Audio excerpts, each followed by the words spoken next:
26 जनवरी और दिन सोमवार का पुलिस हेडक्वार्टर में है। बिहार के इतिहास में नहीं, पूरे देश के इतिहास में किसी राज्य में पहली बार ऐसा हुआ होगा कि बिहार राज्य के उप मुख्यमंत्री सह गृह मंत्री सम्राट चौधरी ने पुलिस हेडक्वार्टर में अपने दिए गए समय 11:10 पर झंडा तोलन किया है। उन्होंने क्या कहा है पूरे हमारे समाचार में आप देखिएगा। पुलिस हेडक्वार्टर के सभी सीनियर पदाधिकारी मौजूद थे। बिहार राज्य के गृह मंत्री उप मुख्यमंत्री सम्राट चौधरी क्या कह रहे हैं और क्या चर्चाएं पत्रकारों में हुई, बड़े बड़े पदाधिकारियों में क्या चर्चा हुई, ये खबर भी आपको हम जरूर बताएंगे। लेकिन आज गणतंत्र दिवस का दिन है। आप सभी को जो हमारा चैनल देख रहे हैं, सभी दर्शक को गणतंत्र दिवस की ढेर सारी बधाई और शुभकामनाएं। मैं इस समय पुलिस मुख्यालय से दीपक नौरंगी। आज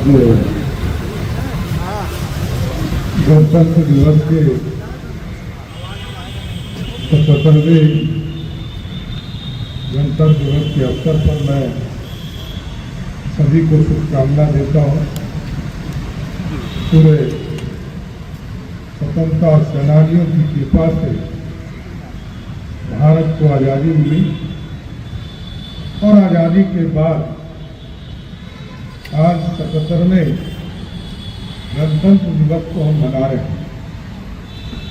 मैं सर्वप्रथम जिन भी वीर सपूतों ने भारत की आज़ादी में अपना योगदान दिया, उनको मैं श्रद्धासुमन अर्पित करता हूँ।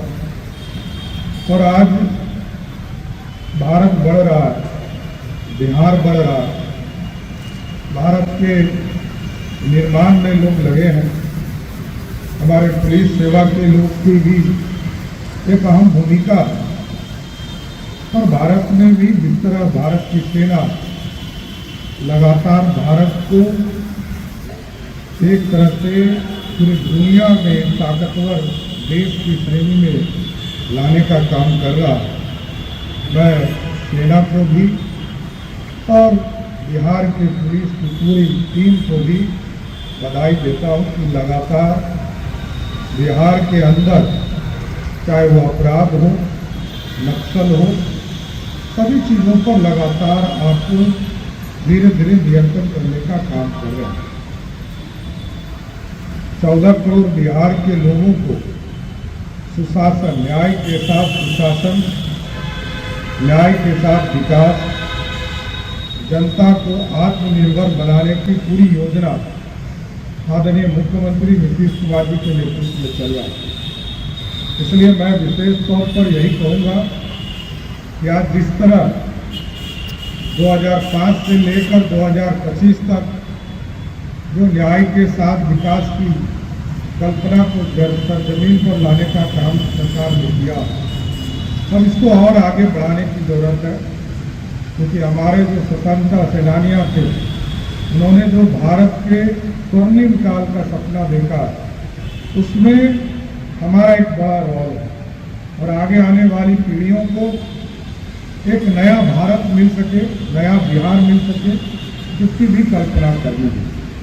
इसलिए गणतंत्र दिवस के शुभ अवसर पर हम लोग को संकल्पित भी होना चाहिए कि आगे बिहार में सुशासन और विशेष तौर पर पुलिस के लोगों से मैं विशेष तौर पर आग्रह करूंगा कि और